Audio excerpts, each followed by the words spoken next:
Hola gente, ¿cómo andan? Espero que muy bien. Vamos a continuar con los temas de físico-química. El día de hoy vamos a empezar a hablar sobre calor, capacidad calorífica y calor específico de un cuerpo. Algunos de estos términos ya los estuvimos mencionando cuando hablamos de modelos cinéticos de partículas y específicamente cuando hablamos sobre cambios de estado.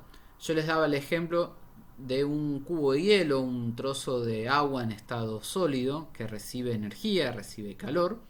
Sus partículas empiezan a moverse, a desplazarse con mayor velocidad, con mayor intensidad, y esto genera que se empiezan a separar las partículas unas de la otra. Entonces pasamos de un estado sólido, que era un estado muy compacto, donde las partículas están muy juntas, a un estado líquido donde las partículas están un poco más separadas, donde se mueven más, donde tienen más capacidad para desplazarse. ¿Sí? Entonces, ¿qué sería esto del calor? El calor lo vamos a definir como energía que eh, afecta a las partículas y afecta al movimiento de las mismas. Lo interesante del calor es que siempre fluye del objeto más cálido al objeto menos cálido. ¿Sí? Supongamos que yo tengo un cubito de hielo de nuevo que está a menos de 0 grados, supongamos que está a 4 grados bajo cero, ¿sí? A menos 4 grados centígrados, y lo introduzco en un vaso de agua que está a 20 grados. ¿Sí? Entonces, ¿qué va a pasar? El calor, ¿sí? La energía térmica que tiene ese vaso de agua a 20 grados va a fluir, va a pasar hacia el cubito de hielo y este va a empezar a aumentar su temperatura. ¿Sí? A medida que aumente su temperatura, de nuevo las partículas se van a mover más, etcétera, y esto va a generar el cambio de estado. Piensen algo contrario. ¿Sí? Supongamos que yo tengo un té, me preparé un té que está el agua más o menos a 80 grados, está muy caliente, entonces ¿qué hago? Lo pongo en una heladera. La temperatura dentro de una heladera está más o menos 4 grados. Entonces, ¿qué va a pasar? ¿De dónde fluye la energía? Va a fluir del líquido del té que está a 80 grados hacia el ambiente dentro de la heladera que está a 4 grados aproximadamente. Esto significa que ese té se está enfriando, está perdiendo energía.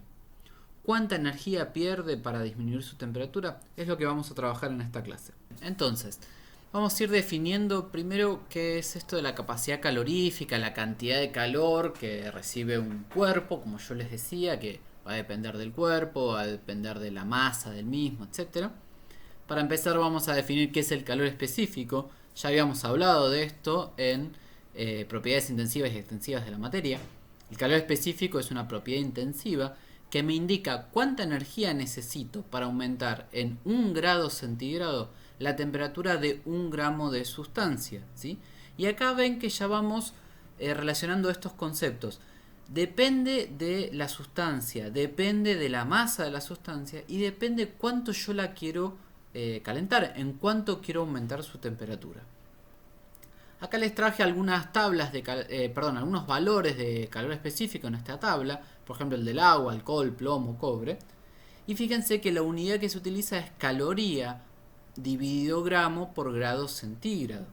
Una caloría representa la cantidad de energía que yo necesito para aumentar en 1 grado centígrado 1 gramo de agua líquida. Se midió cuánta energía requería el agua líquida para elevar su temperatura en 1 grado y eso se tomó como parámetro para definir cuánto valía una caloría. Una caloría es una unidad de energía, ¿sí? Es una unidad que me indica cuánta energía yo le tengo que suministrar a algún cuerpo, un objeto, lo que sea. Entonces, vamos a ir viendo esta ecuación de la capacidad calorífica, de la cantidad de calor que requiere un cuerpo para elevar su temperatura. Supongamos, ¿cuánto calor necesito para elevar la temperatura de cierta cantidad de agua, lo que veníamos hablando? Y si no fuera agua, ¿necesito más o menos energía? ¿Necesito la misma cantidad? Y si una sustancia disminuye su temperatura, ¿qué pasa con el calor? ¿Sí? Yo les decía que el calor fluye del cuerpo más cálido al cuerpo menos cálido. Entonces vamos a ver cuánto es el valor de esta capacidad calorífica, esta cantidad de calor que vamos a definir si la temperatura está disminuyendo. Vamos a plantear la siguiente ecuación donde Q va a ser el calor, ¿sí? Expresado, medido en calorías. M va a ser la masa del objeto que yo estoy analizando. C va a ser el calor específico de ese cuerpo. Recuerden que el calor específico es una propiedad intensiva, depende de la materia, depende de la sustancia que yo estoy analizando. Y TF menos TI va a ser la diferencia de temperatura, siendo TF obviamente la temperatura final y TI la temperatura inicial. Por ahora vamos a medir esto solamente en grados centígrados, después vamos a ver que hay otras formas de expresar la temperatura. Entonces vamos a ver este ejercicio, vamos a ver a través de un ejemplo cómo podemos utilizar esta ecuación. Yo quiero averiguar qué cantidad de calor absorbe una masa de 50 gramos de hierro que pasa de 50 grados centígrados hasta 140 grados centígrados. Para eso vamos a ir viendo qué datos tengo y qué datos me pide. Si me pregunta qué cantidad de calor, significa que quiero calcular el Q en la ecuación que vimos en la diapositiva anterior. La masa es 50 gramos, me lo dice en el enunciado. La temperatura final, la temperatura hasta la que llega, son 140 grados. Y la temperatura de la que partió, o sea, su temperatura inicial, son 50 grados.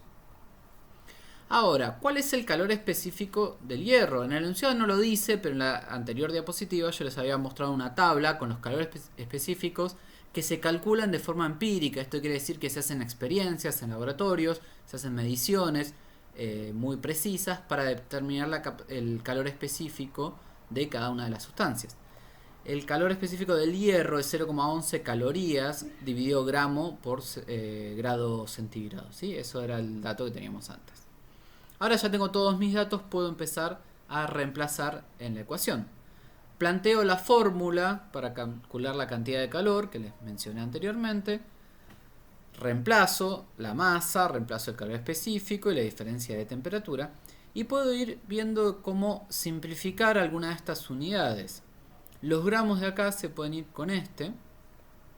Y ahí ya puedo hacer, como simplifiqué, puedo directamente operar y tengo 50 por 0,11 me daría 5,5 calorías dividido grado centígrado.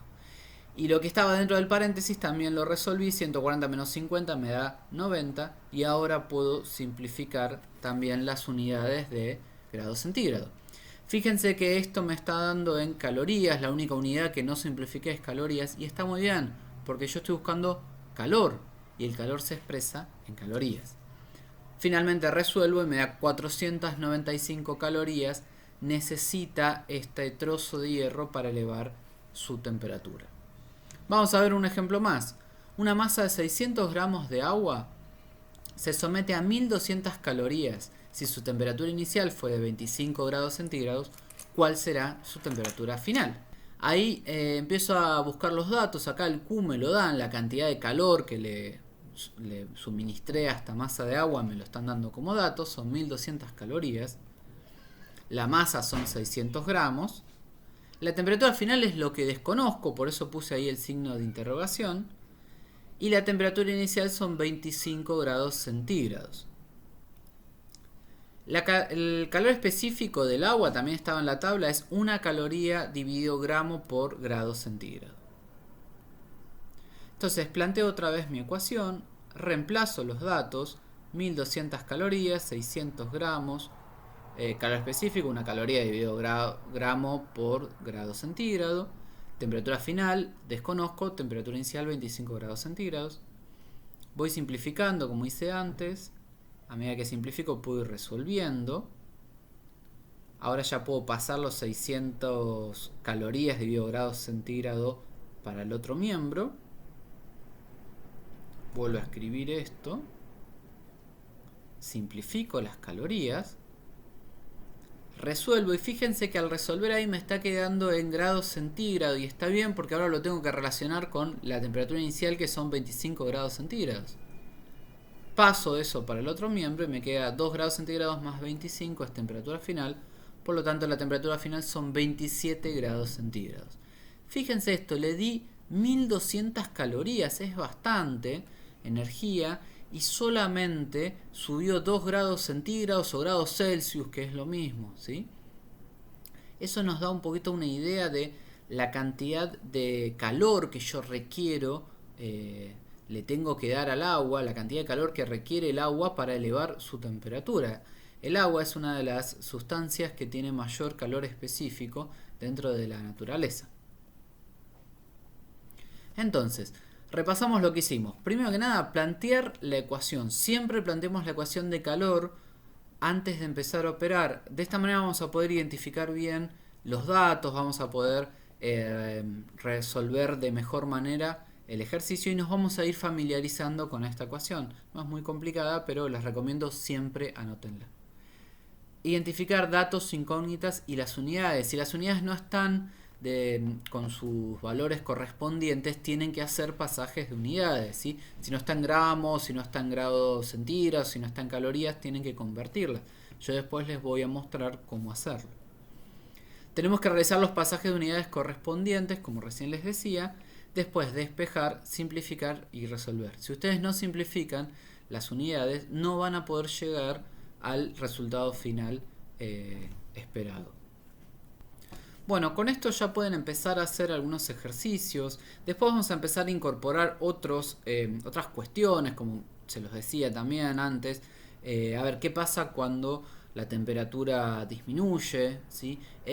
¿Cómo podemos relacionar esto con algunas cuestiones cotidianas? Piensen en los materiales con los que utilizamos, con los que fabricamos elementos de cocina, ¿sí? Por ejemplo, una olla, yo les decía antes, una olla es de hierro.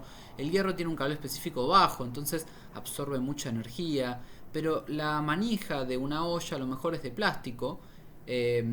O por ejemplo, piensen también en la ropa de abrigo que uno tiene, qué materiales utilizamos para construir, para fabricar ropa de abrigo. Entonces, estos ejemplos les van a ir sirviendo para ir relacionando los conceptos de calor específico, de cantidad de calor requerida, etc. Espero que les haya servido el video, espero que les haya gustado y nos estamos viendo próximamente en una clase virtual que vamos a tener para que ustedes puedan resolver los ejercicios y quitarse todas las dudas que tengan. Hasta luego.